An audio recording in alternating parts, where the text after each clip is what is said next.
just recorded a podcast with Claire Dancer, who is a researcher at the University of Warwick in the UK. And oh my God, her research is so cool. Oh my God, her research is all about ceramics and how to make ceramics at lower temperatures. And wow, what a journey she has had. And the current work she's doing, everything. We talked about so many things and the unusual places where you can find ceramics. And so can't wait for you to watch the episode about revolutionizing shattering the 10,000-year-old cooking recipe of ceramics. So yeah, stay tuned to watch the episode. All right, bye.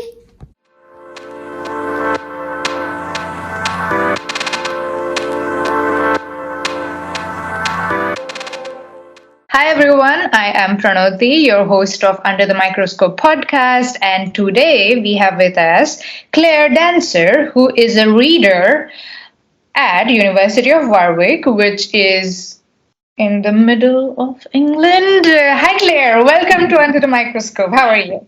I'm good, thank you, Pranoti. Thank you for having me on the podcast. We're happy to have you. So before I get into your science, what's a reader? Claire, we are all readers. We can all read. I know. I've gone through quite a lot of my career to now be able to call myself a reader. I did think I qualified rather younger. But yes, a reader is sort of the third rung of the ladder in the UK system. The UK academic sort of system is in a bit of flux right now and everyone's calling things by different names.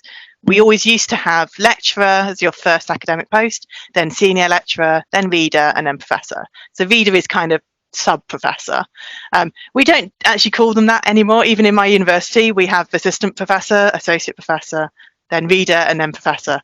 So it's all changing. But yeah, that's basically where I am. Below professor, but above associate prof.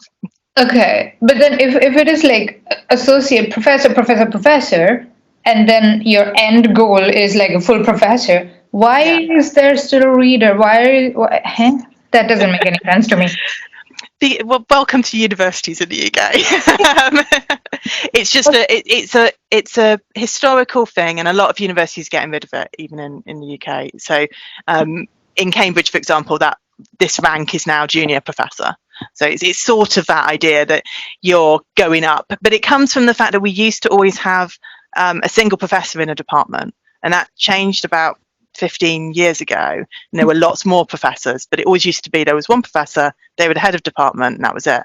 And then reader was sort of the subgrade that was sort of the people in waiting, so the deputies, and everyone else was basically senior lecturer and lecturer. But it has changed, and it's sort of seen as a step on the route up to being full professor. Okay, so next time, hopefully soon, when you're taking over the account, you will be a professor. Fingers crossed. Who will have her own readers to read scientific papers for. Sorry. That's the dream. Yes, people to read for me. Because you can't be bothered with reading when you're a professor. That's why you have readers. You're supposed to know everything by then, right? Yeah, exactly. Yeah. Okay. All right. So it's a historic thing. Okay. That's interesting. And speaking of history, you were telling me a bit about the connection between India and Warwick. There is this special connection. So please tell me about it again. Yeah, absolutely. So I'm based in a department of the university that's confusingly called the Warwick Manufacturing Group. Mm-hmm. And the Warwick Manufacturing Group started off as a research group in the School of Engineering at Warwick, and was founded by our founding chairman, Lord Kumar Bhattacharya. He had come over from India as an apprentice, I believe, so really quite a long time ago, had come over to make his career in research and teaching in the UK. And he founded the Warwick Manufacturing Group to try and bring a little bit of industrial connection into universities. So we were founded on that basis that we'd have really close industrial ties, and we've always historically, as I was telling you, had this strong connection to Tata because they were childhood friends, and there's a really strong connection there between the two groups. So yeah, my department has really close ties to India. I think some of my department heads are out there right now talking to Indian institutions, and we have a really great link to IIT Kagapur where they send students over quite regularly, which is a really nice thing. So there is that strong link. Sadly, Lord Bhattacharya passed away in 2018, but I think in the time since then, we've still cemented that relationship, that we have that really close tie, and have that really good link into India and everything Tata. So Tata Steel and JLR, really close connections to my department. Ah, that is so nice to hear. Tata is like a big, big, prestigious brand. It's not a brand. I think it's an emotion in India. If you say Tata, it's like, yeah, it's from salt to tractors. Everything is from Tata. I mean, we have it's so heartwarming to speak with someone who is at a university or at a department which has close connections with Tata. It's so cool. Oh my god, this podcast is even more special now for me. All right. So, Carrie, you mentioned you're at the Department of Manufacturing Group at the University of Warwick. So, what is your research? Could you explain it to us in super simple words, please? Sure. So my research focuses on ceramic processing. So ceramic materials are incredibly useful materials that get overlooked quite a lot because people think they're very brittle and they break really easily. But actually, we all use ceramics all the time, not only mugs and plates and all those sort of common everyday objects, but ceramics are in all of our light fittings. They're in all of our plug sockets. They are materials that can withstand very high temperatures and don't conduct electricity.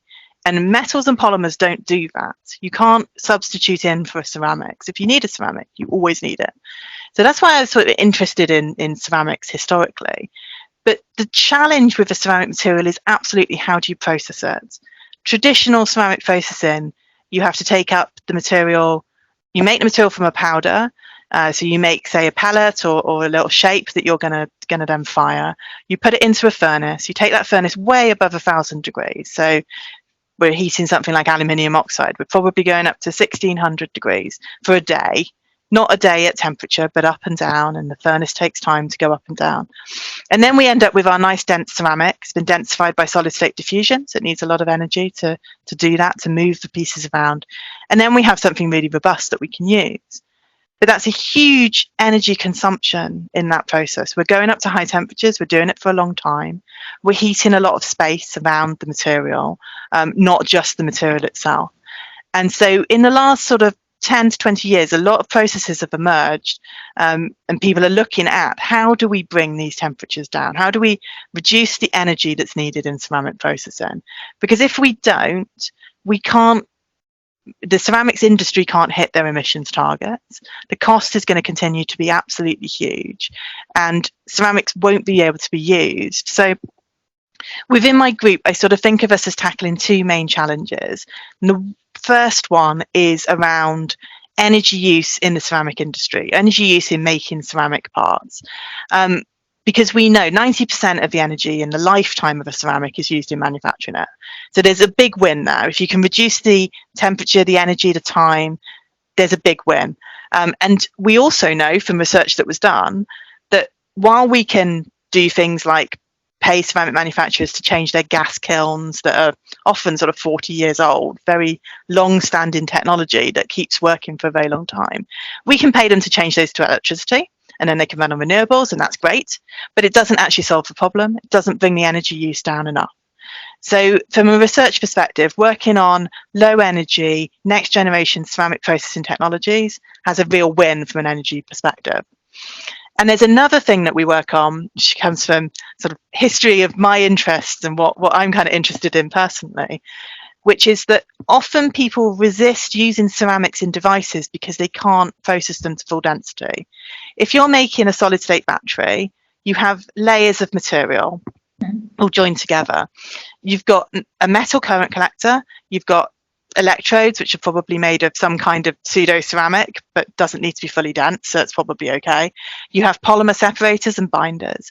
And then traditionally you would have your liquid electrolytes swimming around in there. If you're going to make that a solid instead, and you want it to be dense and to have really good energy capacity and to be safe, which is one of the major reasons we want to use solid state batteries, you have to sinter that ceramic to high density.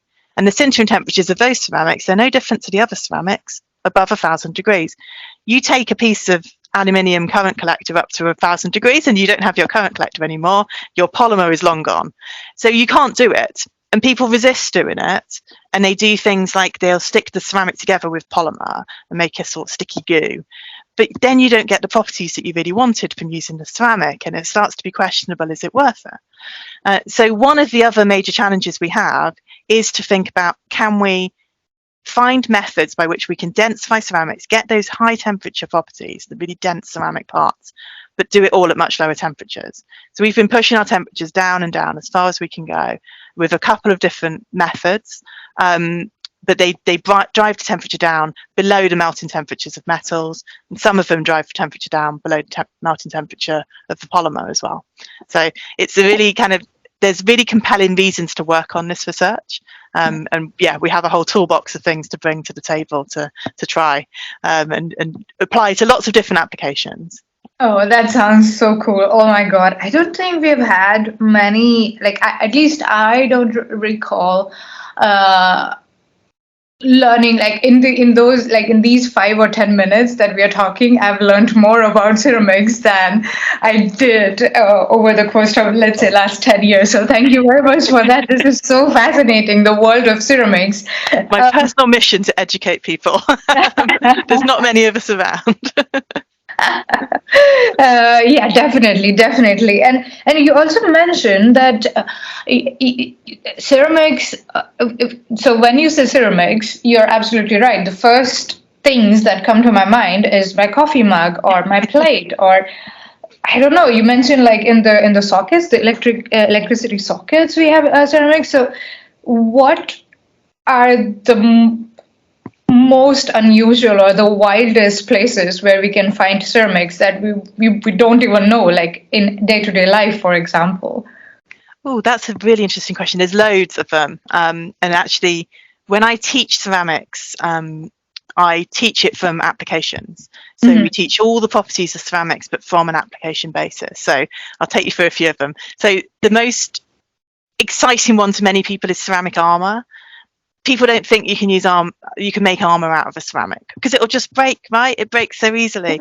But actually, a ceramic. Sorry, what's an arm? Like the armor, thing, like the shield. Yeah. So most soldiers wear a chest plate and a helmet, which is made of ceramic. And they have to be told not to stand on them because that is not good for them. But it inserts into the vest. And it's made out of silicon carbide. The helmets are normally made out of boron carbide because it's lighter. But yeah, they're made of ceramics because ceramics are the best at defeating bullets. And actually, if you want an armor system, you don't want the equivalent of a ceramic armor breastplate would be a chunk of steel, a thick chunk of steel. It would be at least 3 or 4 times as heavy. And the soldiers already carry enough.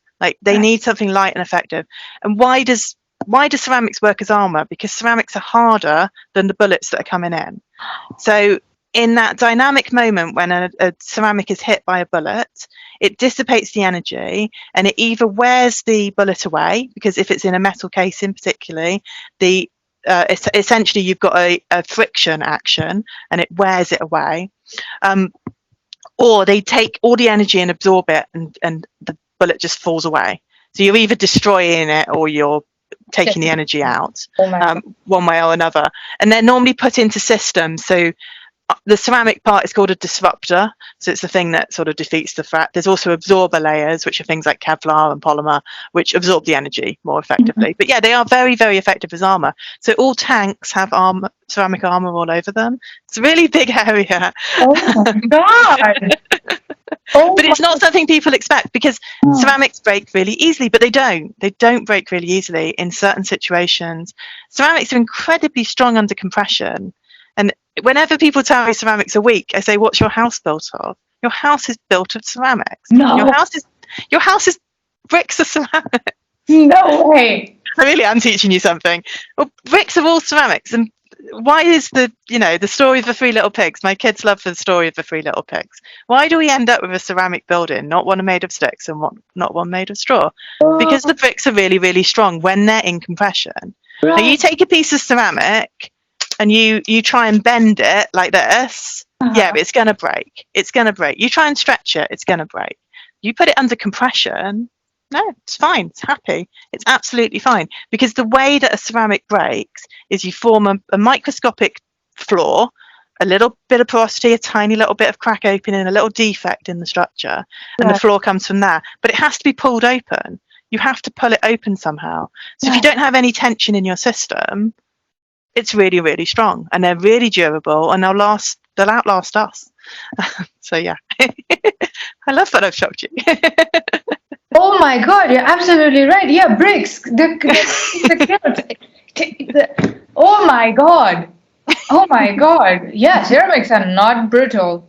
Well, they can be brittle. They are brittle, but they're not weak. They're not weak. Yeah, they are not weak. They're not. There is no way that you can describe a ceramic as weak, because they are the strongest materials in many ways that we know. Diamonds are ceramics. People forget that. No, they're stones. No. Stones are ceramics. Yeah. Everything is ceramics. No, not everything is ceramics, but lots of useful things are ceramics. So that's one example. Another example, which is quite different, is that we can make knives out of ceramics. And if you make a knife out of zirconia, zirconium oxide, it will last without sharpening, so long as you don't snap it again. Don't go in with something, really, really hard, cutting up your really, really hard vegetables or something and twist the knife, then you're in trouble. But if not, it will stay sharp for a very, very long time, because they're very, very durable, and they're much, much harder than anything you would use it on. So a ceramic knife is a great investment if anyone's looking for investment opportunities. Or wedding presents. It's a great thing to buy. Although people don't like buying knives for people, do they? So it's kind of funny. But yeah, and lots of other applications. So huge applications in abrasives. All the abrasives we use are ceramics. So polishing wheels, grinding wheels, all of those kind of metallurgical preparation tools. Lots and lots of applications for ceramics in biomaterials. So, if anyone's been unfortunate enough to have a replacement tooth, a full tooth replacement, that will now be made of zirconia rather than coloured metal and things, because it matches the teeth better and it's more durable. Also, hip implants and other joint replacements tend to be made of ceramics, and that's because they're pretty inert, so they don't react with the body tissues, and they give a good compatibility with the body. They're not perfect, but they're better than a lot of the alternatives. So there's a huge raft of applications, structural and functional. I didn't really touch on the functional there, but so structural would be anything where it's sort of load bearing mechanical application, or under wear or whatever. Functional would be more like it's in a device, it's in a battery, it's in a capacitor or a superconductor or a magnet. An awful lot of magnets are ceramics. But it's an interesting, in many ways, ceramic can be a very difficult thing to define, and that sort of almost leads to how interesting they are. But really, ceramics have a particular type of mechanical behavior that's non-predictable. And that's what really defines a ceramic from a material science perspective. That's what I learned as an undergrad, was metals have a predictable failure stress. Polymers have a predictable transition from elasticity to plasticity. We can plot that out. Ceramics are going to break when they want to break. Because they break from these microscopic flaws. You don't know when they're going to break, what's going to cause the fracture. So you buy a piece of ceramic from a supplier, and they'll tell you this is what we think it is, and they'll give you a statistical distribution on what the strength of the material is. And that's what makes something a ceramic. It's that unpredictability and its fracture behavior. But that's not what we use it for quite often. So it does give rise to this absolute world of applications that we can use them for. Oh wow, that is so cool. That is so cool. Oh my god. So, okay, Claire, tell me, how did you become the ceramics expert? Like, tell me about your career journey. How did you become this in my head, you're like the ceramic queen. Like if I have any Aww. questions about ceramics, I'm gonna come to Claire, the ceramic queen. So how did you end up in Warwick being a reader and ceramic queen? Okay, I will. Let me start. Where should I go back to? Right, I'll go back to. I grew up in South Wales. I lived near Cardiff. Went to school there, and I was always really interested in science. Like my dad was a scientist. He was a microbiologist, and he worked at Cardiff Uni. And I always had that kind of knocking around in my life, which is very, very fortunate, really, because it does change how you sort of approach things and what you think you can do. So I felt like I had a massive rebellious streak and decided I was much more interested in physics and engineering than biology. Biology seemed a bit of a pain. You had to go to the lab in the middle of the night and turn things off and all this. And yeah, physics was much more interesting. So I used to do lots of things at school. I did the sort of engineering courses, various things I'd go off and do, and lots of sort of astrophysics. I really wanted to be an astrophysicist. I always wanted to work for NASA. You said it was always the dream to work for Tata in India. It's like, go and work for NASA. That's what you want to do. I'm not there yet, but you never know. But as I went through school, I studied sciences, specialised in sciences for A level, and applied to Cambridge. And at Cambridge, you apply for natural sciences. You don't do a specific science degree. So my list of places to apply to was like Cambridge, natural sciences, and then physics everywhere else. It was all physics. And much to my surprise, I got in, which was barrier one crossed. And when I went off there, I started natural sciences, chose physics, chemistry. You had to do maths, and then I had one more, and I thought I'll do material sciences. That sounds interesting. That sounds like something I don't know much about. It's kind of engineering-y.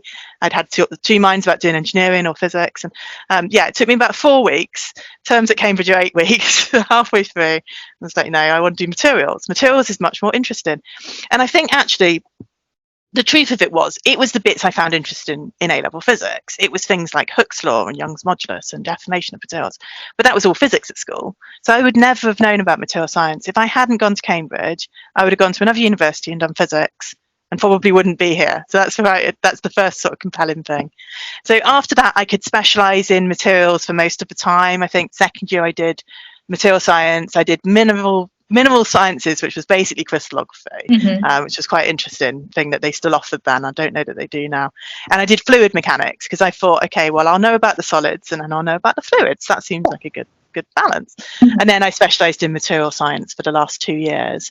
And during that time, I did some placements and some summer jobs. I went to ETH in Zurich, and I spent a summer. This was with Erasmus when we could still do Erasmus, much to my dismay. We've now lost that with Brexit. But I went out to the surface science lab and worked for a professor called Nick Spencer, and he was a Cambridge grad. I think he liked having me around because he could talk in like British English to me instead of talking to all his Swiss colleagues. And I realised that actually what they were doing was really interesting. I was using the microscopes. I was trying to work out how to make a graded structure on a surface film that we would basically template a chemical structure and put a polymer over the top and make it segregate according to the underlying template and then peel it off. And of course, in 8 weeks, you don't get anywhere. But we tried, and it was really interesting. And that, I think, coming at the end of that was the summer between third and fourth year of my undergrad, and it was the perfect time. So it made me realise, this is what I'd like to do. I'd like to do a PhD. I'd like to go and do a PhD somewhere. So I was quite fortunate to find my PhD. I think it was quite serendipitous that I actually found it. But I'd done my third year individual project with Judith McManus Driscoll, who'd only recently come up to Cambridge. So I was very lucky in lots of ways. And she offered a project looking at a material called magnesium diboride. And magnesium diboride is a superconductor. It was only found to be a superconductor in 2001.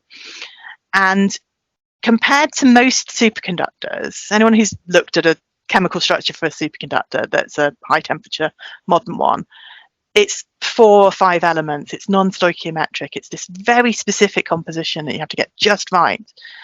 And then you get a great superconductor, fine. Magnesium diboride comes in a jar. You could buy it from Alpha Razor. You could buy it very cheaply then. You can't buy it very cheaply now. It used to be very, very cheap. And it's just 2 elements put together. So why on earth does this superconduct at 39 Kelvin, an industrial compatible temperature? We can take a cryocooler down to 39 Kelvin easily. And there was an absolute explosion of research in that field. So I did this short project with Judith on that, and looking at different structures and looking at things. And then I happened to see an advert for a PhD at Oxford on the same topic. And I was like, yes, this is what I want to do. So I thought, okay, I can move to Oxford. That's not a big deal. Like, that's fine. I'm fed up of Cambridge anyway. It's no, I just everyone was leaving and taking proper jobs, and I thought, okay, I'll leave as well and go somewhere not very different, but different enough. Yeah. And so I moved over there, and I spent 4 years on a project called ceramic processing of magnesium diboride. And in many ways, that's where it starts. I think I was really interested in ceramics for my undergrad studies. They just seemed like the most interesting materials to work on compared to the others. Not doing everything else down, but to me, they were the most interesting because they were awkward and difficult, and it was a challenge to work on them. So I spent 4 years working on this material. Magnesium diboride reacts with water, so you can't do lots of processing. It oxidizes like crazy, so you can't do loads of processing. So there was lots of like working around all these problems and challenges, and eventually came to the conclusion that you need high pressure and high temperature, and you need a very, very protective environment, because the moment you form magnesium oxide, which it wants to very easily, you start killing the superconductivity in the system. And so I learned about things like the importance of getting a connected structure. It's not just about gluing the particles together with something else. You've got to actually connect the two particles together and make a proper grain boundary, not just that glue sort of thing. And that was really interesting. But after 4 years, I was a bit fed up of annoying system and thought, okay, I'll go and work on some normal ceramics. And I was lucky enough to get a project working on ceramic armour, which is where I know about ceramic armour. And that was working on more conventional oxides and some carbides. And we looked at constructing some tests for slower than ballistic, but still dynamic testing and things like that, and looking at how things break. Ceramics react very differently to a dynamic impact than to a static impact. It's because there's not enough time for the cracks to grow. So lots of cracks grow at once. And so you get a lot of internal damage in the system. We found a method using a sort of modified Raman spectroscopy. We could map out the, we could use that to map out the residual stress and the plastic deformation that's caused by this microcracking in the system. So for one major question in ceramic armour is, can we make armour which can be hit multiple times? Because obviously that's a real challenge. If it's been hit, you can't replace it in the field. So what do you do? And it is really challenging. It's really hard to make things multi-hit reliably. The practical solution to this is make all your armour tiles very small, and then if one gets hit, it's not such a problem. But I don't think we really solved that one. But we worked out a method to understand it better. Yeah, the project was understanding and improving ceramic armour, and I think we understood it, but I'm not sure we improved it very much. But yeah, understanding is the first step. Absolutely, no, we got there, but yeah, the other bit was a stretch goal. But yeah, but it was such an interesting project to work on, and in many ways it made me a proper ceramicist, because I was working on the conventional materials, not the weird ones. And so that gave me a bit more sort of interest in ceramics. But a project then came up. I wanted another postdoc. Wasn't quite ready to sort of look for proper academic jobs at that point, but still wasn't completely convinced that's what I wanted to do, I think, at that point. But so I moved to another postdoc which came available, which was on metamaterials. And this has really sort of had quite a major impact on me now, thinking about metamaterials and these structured materials, which are so interesting. They're structures of materials that have these unique properties or unusual properties, and certainly properties that the parent materials don't have. That's the really key thing with metamaterials. And figuring out ways to make them was quite an interesting exercise. And it led me to doing some polymer processing for the first time, which I hadn't ever done before. But we were incorporating ceramics into the polymer to then make a structured metamaterial in different ways, with 3D printing and with moulding and different approaches like that. And it was really interesting, but it sort of felt a little bit like giving up. Like, why aren't we doing the ceramic processing? Why aren't we trying the ceramic method? It sort of felt like that was too hard. It was easier to make things by polymer routes. And that is something I'd get behind, but there are applications where you want a ceramic still, and where you're still interested in that. And so that sort of is where I went on into this sort of independent academic job. So I saw an advert for a job at Warwick. I was looking for jobs. My husband and I were looking for jobs in the same place, or at least roughly the same place would have been great. And I saw this job at Warwick, and I thought, okay, that's not too far from Oxford, actually. It's about an hour away. It would be doable even if we don't both move. So let's apply. And not much to my surprise, I got an interview. And I went up there, and it was a bit strange because Warwick doesn't have a materials department. So I thought, oh, I'd always been in places with a materials department, and that's where my natural home was. That's where I thought I would be. But when I came up here, it turned out I was being interviewed by someone who was a metallurgist who'd come to Warwick from Imperial, who was very much a material scientist. And that kind of gave me a little bit of faith that actually maybe this is where the material sciences is in the manufacturing department in Warwick Manufacturing Group. So, long story short, I came up here in 2013. So it's almost been 10 years, which is a bit crazy. Came up as assistant prof and started my group. And it took me a little while to figure out what I wanted to do. It wasn't completely straightforward to me that I wanted to just do ceramics. And I still keep a bit of an interest in polymers, because that experience of sometimes it's easier to do a polymer processing route is still a compelling argument to me. You can get the functionality of a ceramic, but the ease of processing of a polymer, and that is still something we still do in the group. But yeah, I sort of climbed the ladder up through associate prof and now to reader, and then the next step, just one more step to professor. But in the meantime, had 2 kids and a pandemic and all sorts of things. So it's been a bit of a tumultuous time. But yeah, the group is pretty established now. We have PhD students coming through, working on lots of different projects, and some postdocs working on funded projects as well. And I've got lots of great colleagues who can help me with the sort of application of the work we do. People who are specialists in batteries who can tell me, okay, if you've made this material and it has this kind of cycling capacity or something else that I don't fully understand, then it will be a good battery. And that's really, really great to have these people around me who can really push what we do in my niche, the ceramic processing niche. That's great, that's mine. But where we overlap with other people, that's the joy of being in such a diverse university where people are working on so many different challenges. And yeah, lots of interest. That's how I got here. Long story. Oh my God. No, this was great. This was wow. So you're from, after those once you started your journey, within 2 weeks or within 4 weeks, you realize that in your heart you're a material scientist. It's like a true material scientist. Yay! Because material science is the best, but you don't know about it at school, do you? It's such a challenge. Yeah, absolutely.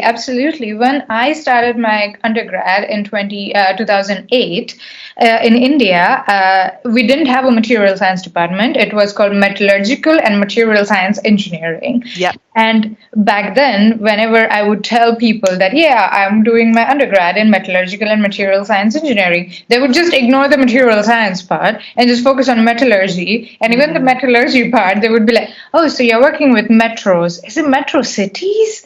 So that was also a bit like, what? But yeah, it's really nice to meet you, Claire, who is a material scientist. And you're kind of like, usually people start with physics or chemistry or biology, and then they transition into material like on paper. But in your case, it's like material science. Now at the manufacturing group. That's a bit of a yeah, that's true. I probably am a bit rare in that one. It's the different approach, isn't it? But yeah, you're right. An awful lot of people I know who work in materials didn't do a material science degree, and I think in many respects that's absolutely fine. And there's lots of material science research for everyone. Yeah. That's great. But the thing I challenge people on is that material science is about microstructural evolution, microstructural development. If you're not thinking about that, you're not really working on material science. You're doing other related things, and that's great. And materials is for everyone, etc. But ceramics and metals, not so much polymers, but ceramics and metals have a grain structure, they have a microstructure, and that is what gives them their properties in the end. It's not just the chemistry, it's all about that microstructural development. And that's the only thing I'd ask people who come into the field without doing the undergrad. You've got to understand microstructural development and grain boundaries, and then you'll be a proper material scientist, and I'll be happy to call you that. I'm so this is like music to my ears. Yeah. Grain boundaries, grains. No one talks about it. Oh my God, no one talks about it. Oh my God, no one talks about it, and it's my mission to educate people and get it into my lectures all the time, because it's important. We will do this together. Count me in. Grains and grain. Let's make grain boundaries great again because Oh, yeah, that perfect. We'll happens. get some hats. Yeah. Absolutely, absolutely. So, Claire, it sounds to me that since your bachelor or since your undergrad time until now, also now, you have been involved in a lot of interesting research projects. I mean, even at ETH Zurich, and with then working with the armors, and like this is so many interesting experiments, I imagine. And this is a tough question, okay? I know it for sure. If you have to pick one research project that you're most proud of, or the most fun or quirky one, could you pick one and explain it to us in simple words in the section we call In Other Words? I will try. I must say that, like, you write a description and then something else pops into your head, and you realise that something else was also very exciting. And obviously, I'm incredibly proud of the work I did in my PhD. Like, that is it's a huge. It's what I say to my students. You will always be proud of that work. It's a huge body of work. But funnily, I think the project that was both the most frustrating and then ultimately the most incredibly satisfying moment, possibly of my life, was a project I did for 6 months. It was one of my first postdocs. I think quite often, I don't think I'm unusual in this, eventually you find your proper postdoc. But in that period between handing in the PhD and something else, you'll take anything. You'll take a quick contract, someone's end of contract, someone like on a short one. And this was an industrially funded project. Where we were asked if we could make a tube which was aluminium oxide at one end and silicon carbide at the other. And that is not an easy thing to do. For anyone who's not a ceramicist, ceramicists are sort of putting their head in their hands right now, and you can't do that. The problem is that aluminium oxide and silicon carbide, the coefficient of thermal expansion is about a ratio of 2 to 1.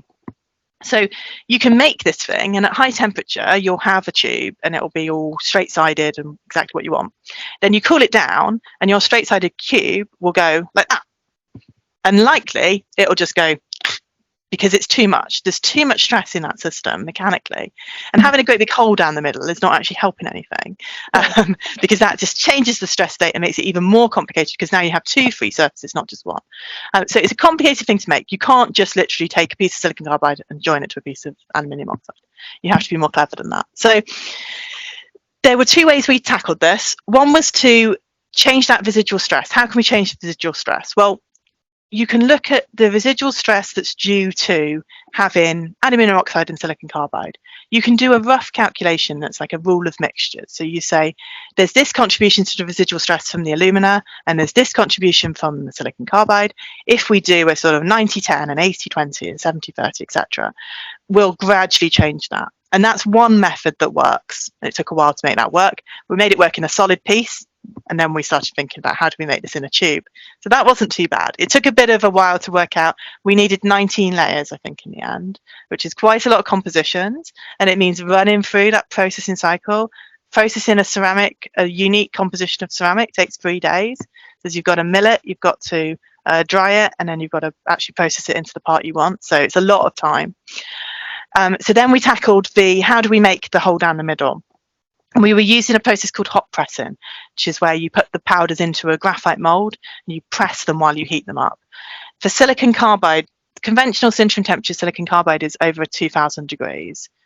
We couldn't afford to go to that temperature because the aluminium oxide wouldn't survive it. It needs more like 1600 max.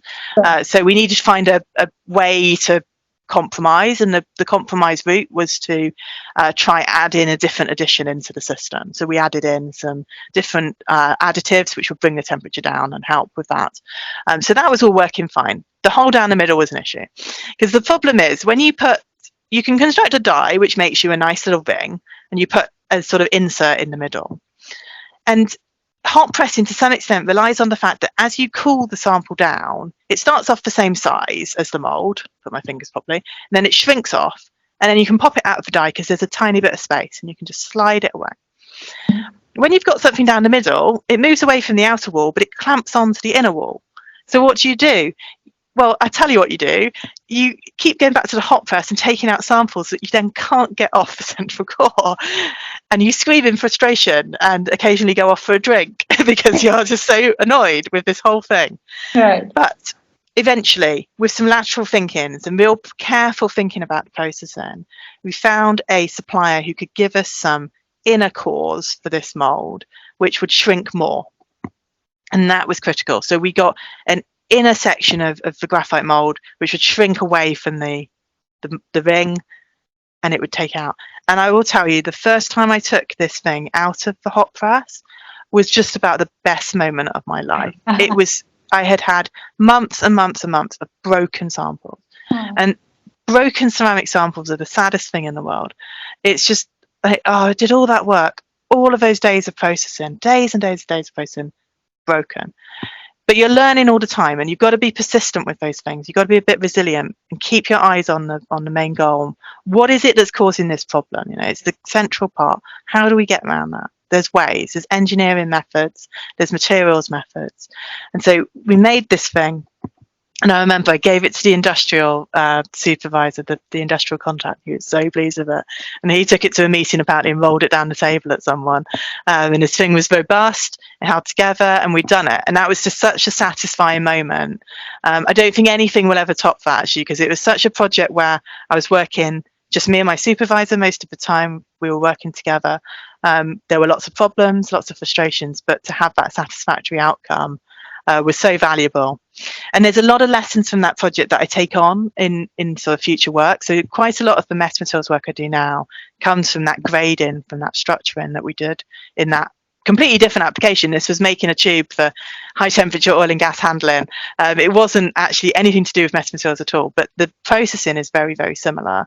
And so, yeah, it still inspires some of the group activities now, which is very interesting.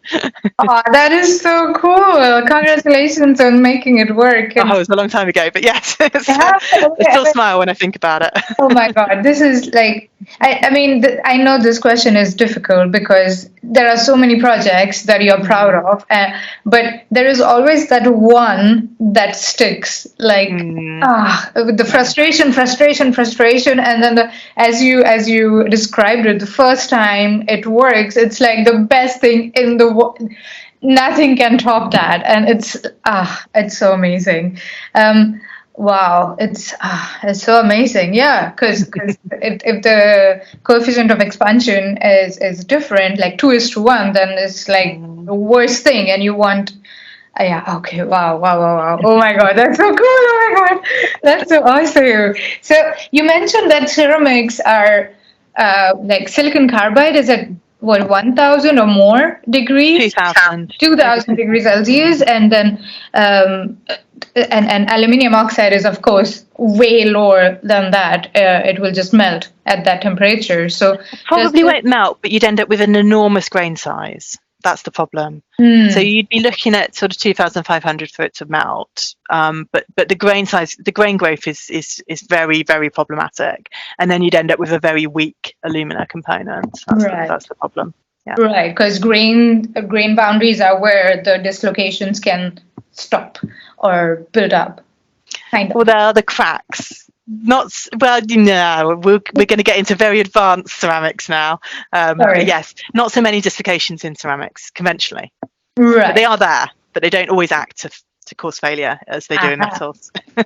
Yeah, okay. So see, I only know the grain boundaries and dislocations and cracks from the metal perspective. Ceramics, we spend so much time on. But ceramics don't generally have many slip systems to allow the movement of dislocations. So but at high temperatures they do. So that's when you get some interesting behavior. But that's basically why they don't have any plasticity. Plasticity in metals is dislocation, motion mostly. But yeah, this is why ceramics don't really have any of that behavior. Right. Okay. So did you manage to make the silicon carbide at like lower temperatures then? Yeah, we brought it down to below 1850 in the end, which was fine. Which is reasonable, and for the application we were using, perfectly acceptable. For some applications that wouldn't be acceptable because you do it by adding in different compounds. Right. It's a bit of a sort of magic mixture of powders that you sprinkle in, a bit like with steel making, you sprinkle all this stuff in. But it generally does things to the grain boundaries. So you form a different phase at the grain boundaries, and that enables the densification to happen at a lower temperature. But when you when you make those kind of compromises, you always compromise on the mechanical properties, because you don't have pure single phase silicon carbide. You have silicon carbide, which is to some extent glued together with something else. And whenever you have those interfaces between different materials in a composite structure, you have defects and you have potential weaknesses. Yeah, it is challenging. Okay. So is it safe to say that you're also changing the recipes of how to make the ceramics, like the good old 10,000-year-old recipes, and you're basically, by different ways that you use your magic, well, science actually, Magic science. that you're shattering the old recipes and recreating new recipes which are more eco-friendly or at low temperatures, like that save energy and all of that. Is that a fair? Yeah, I'd say that's a good description of what we're trying to do, really. I mean, obviously some of the recipes are a bit younger than 10,000 years, but we have been making ceramics as humans for a very long time, firing them with fires, and as we've been able to go to higher temperatures, that's when we've got these technical ceramics, these high temperature ceramics, which need heating at such high temperatures. But yeah, we broadly take 5 approaches to this in my group. One of them is that first one, adjusting the chemistry, putting in different phases, changing things.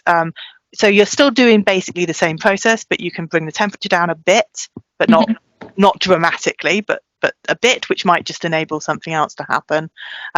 We've looked at similar things for silicon nitride, for example. Can we bring the temperature down just a bit, so we're more at 1750 than at 1950, 2000? Because it does make a big difference. The technology to make a kiln go to really high temperatures is much more vulnerable.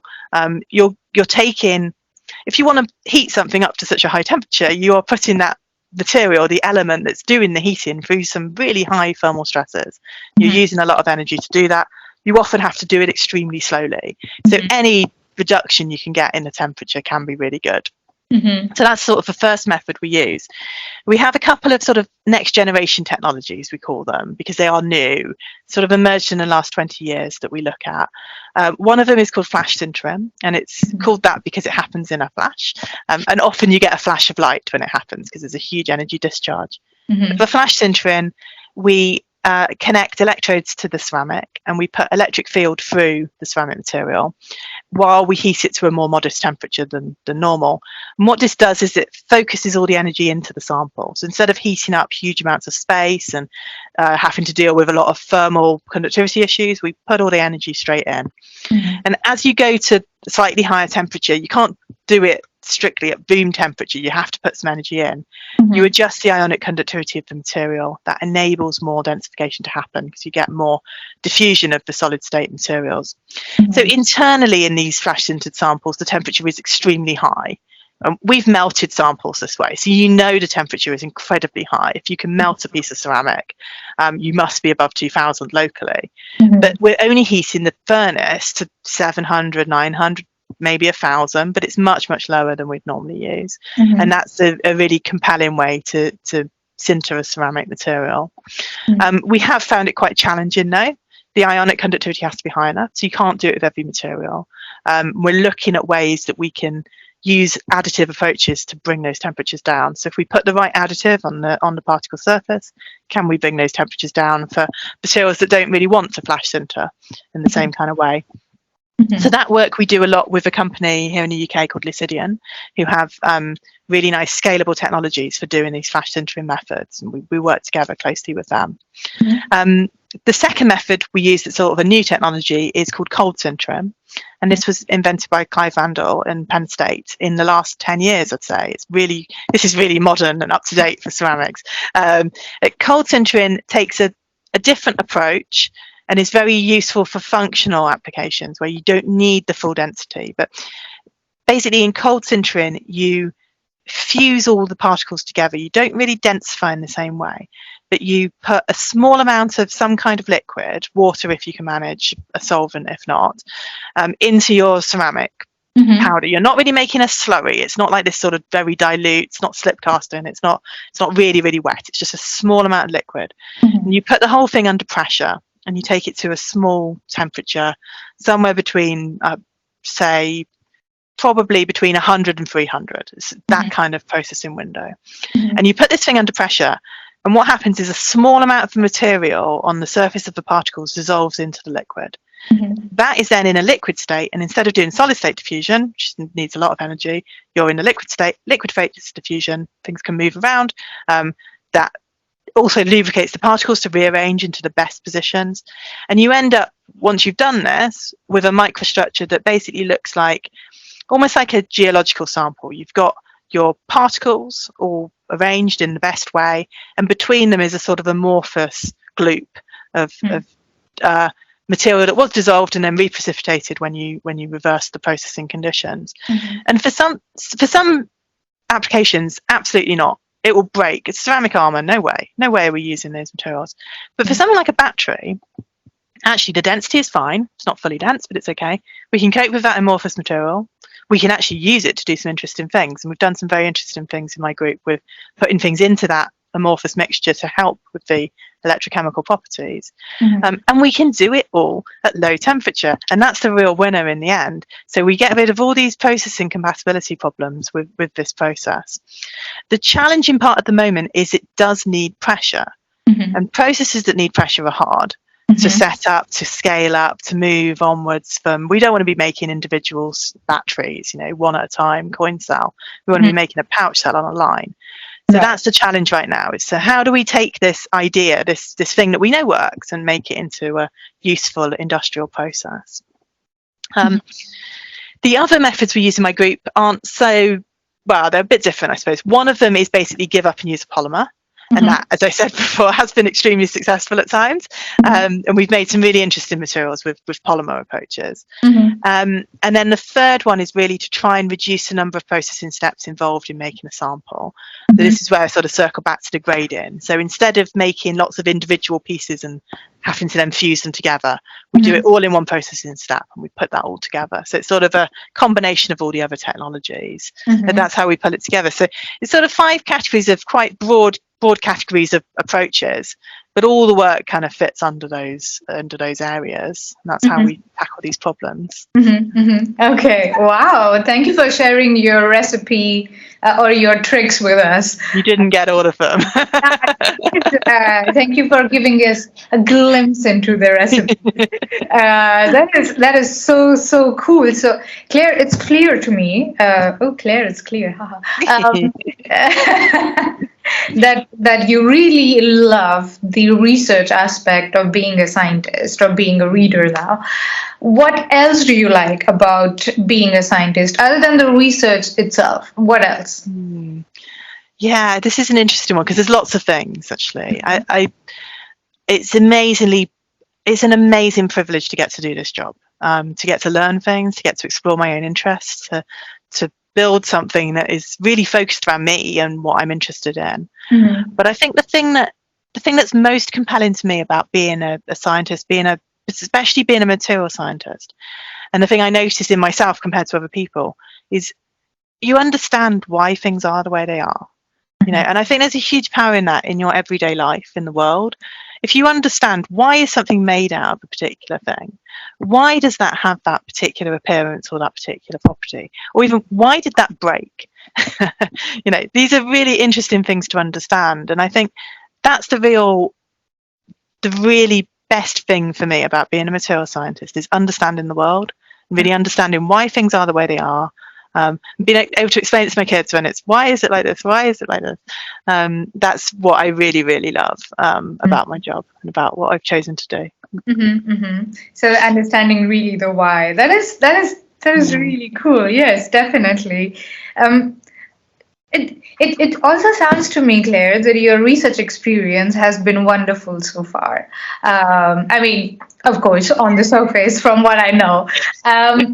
However, if you had three wishes to improve your research experience, what would you ask for? And we recently did a analysis, like a word cloud of we reached a milestone of 100 material scientists, and we asked all of them, like, what are your three wishes, top three wishes? And after you tell me your wishes, I can tell you what the popular ones were. I'm So, just imagining a big word cloud with the central thing being more money. yeah. Yes, definitely. Definitely. Yeah, more money. More money would be great. More funding would be Mhm. amazing. In the UK, more funding that isn't tied to applications. The Mhm. things I do are not application specific, and Mhm. that is not actually appreciated that well right now. So I sort of write a grant that's for solid state batteries, for metal materials, for whatever. Mhm. The underlying technology is much broader than that. And that should be rewarded, I think. We should be rewarding people who work on things that are universally applicable. More time would be amazing. More time to do everything.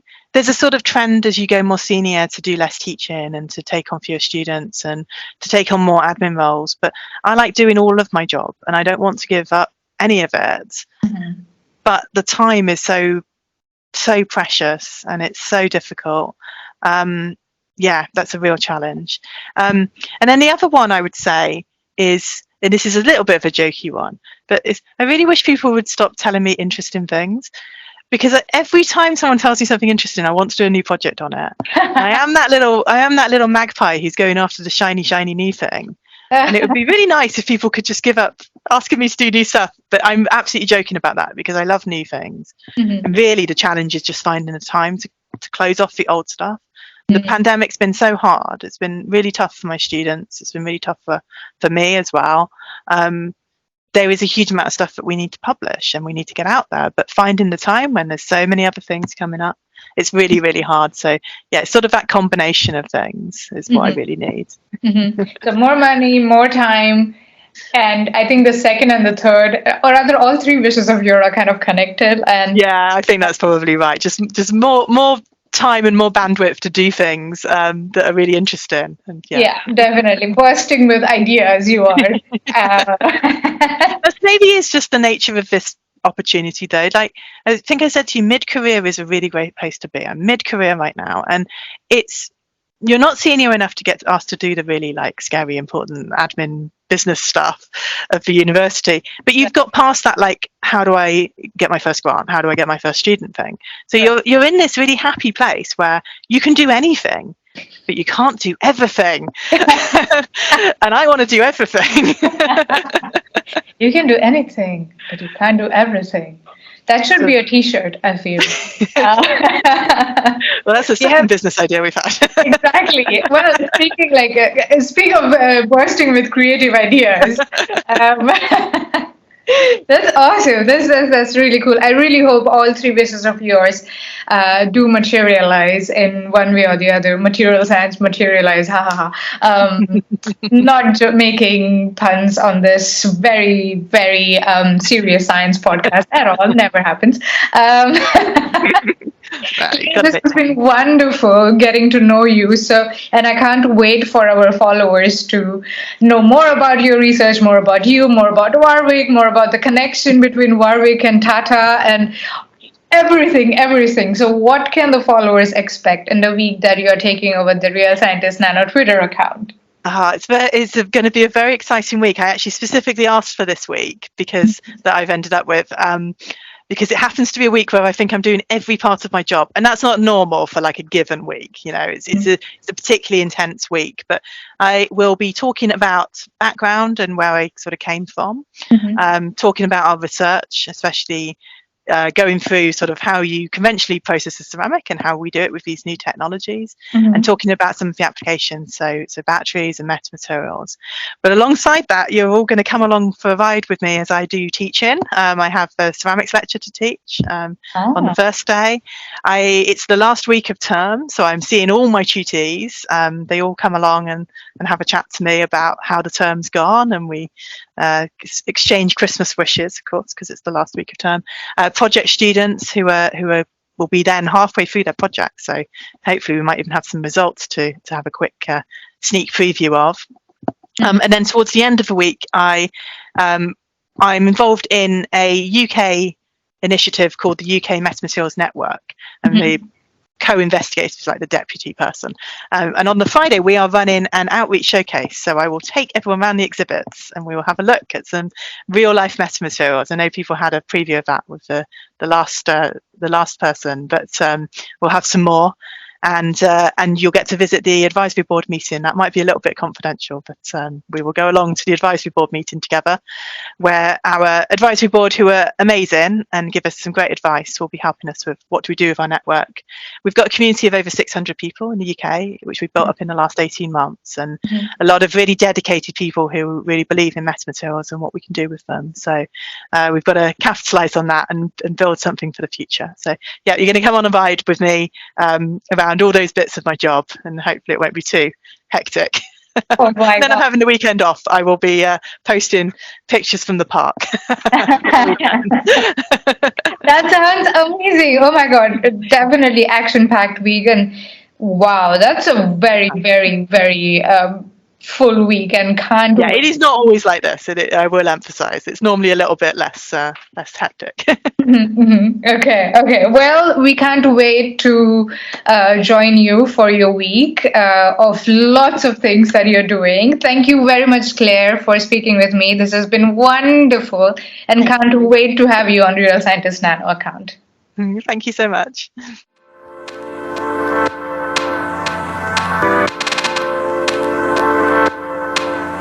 Thank you for listening. To know more about us, do visit our website, thesciencetalk.com, and do consider giving us a review or a rating or follow, depending on wherever you're consuming this content. Thank you very much.